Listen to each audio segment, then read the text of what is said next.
The large national cardiology conferences may attract the majority of cardiologists in the entire country in one place. So hey, if you're going to have a heart attack, that would seem to be the place to do it. And indeed, that's when the American Heart Association president had his within hours of his presidential address. With so many of the nation's top cardiologists at the conference, maybe that's a bad time to go into cardiac arrest anywhere else, though. You don't know until you put it to the test. To their surprise, they found substantially lower mortality among those going into cardiac failure or cardiac arrest during the big national cardiology meetings. Why is the death rate lower when most of the cardiologists are away? One potential explanation is that the intensity of care may be lower, suggesting the harms of such care may unexpectedly outweigh the benefits. Their results echo paradoxical findings documented during a labor strike by Israeli physicians, during which mortality rates evidently dramatically fell. And it wasn't just one strike. It has been looked at multiple times, and in all reported cases, mortality either stayed the same or decreased. In 4 of the 7 cases, mortality dropped as a result of the strike, and in 3, there was no significant change. The fact is that many current medical practices have been found to offer no benefit and, in fact, potential harms. Even physicians themselves estimate that about 1/5 of medical care is unnecessary. A national summit was convened by the Joint Commission that accredits hospitals and the American Medical Association to identify areas of overuse, treatments that provide zero or negligible benefit, potentially exposing patients to a risk of harm for nothing. They called out 5 practices. For example, prescribing antibiotics for viral upper respiratory tract infections, spending $1 billion prescribing drugs that don't work, and if anything, just make things worse.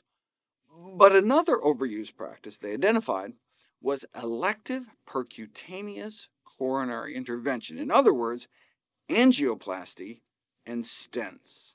Just to get everyone on the same page before we dive in, coronary artery disease, the #1 killer of men and women, involves blockages in the blood vessels that supply the heart muscle itself. Low blood flow can lead to a type of chest pain called angina, or, if severe enough, to a heart attack. Plant-based diets and lifestyle programs have been shown to reverse these blockages by treating the cause of why our arteries are clogging up in the first place. But for those unable or unwilling to change their diets, there are drugs that can help, as well as more invasive treatments such as open-heart surgery to try to bypass the blockage, or percutaneous coronary intervention. That's when doctors insert small balloons or metal tunnels called stents up through large blood vessels, typically in the groin, and thread them all the way up into the heart. That way, you can get inside the blocked vessels and try to open them up and prop them open. Now, during a heart attack, this can be life-saving, but hundreds of thousands of these procedures are done every year for stable angina, meaning on a non-emergency basis, which can relieve symptoms but doesn't actually reduce your risk of having or dying from a heart attack in the future. However, not everyone knows that. They mistakenly think the procedure offers more than just symptom relief. That's one of the reasons I'm doing this video series. As Harvard put it, stents are for pain, not protection. But then, unbelievably, it was discovered that stents may not even help with pain, as revealed in this double-blind, randomized controlled trial. Wait, you can blind people to the active treatment in drug trials by giving them a placebo sugar pill, but wouldn't you kind of notice if you got surgery or not? Like whether or not they cut into your groin? Not if you got sham surgery, placebo surgery, where they cut into everyone, thread up the catheter, and at the last moment randomly actually do or do not actually place the actual stent. And those who got the fake surgery did just as well as those who got the regular surgery. Wait, there are no benefits to angioplasty and stents outside of an emergency setting? Doesn't prevent heart attacks, doesn't enable you to live longer, and doesn't even help with symptoms? And since the procedure carries some risks, including death, Maybe stents should be used only by people who are actively having heart attacks.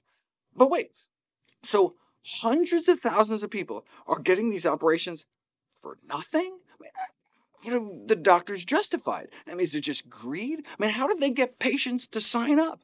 Do they just not tell them the truth? And wait, why doesn't it work? I mean, you are, after all, opening up a blocked artery.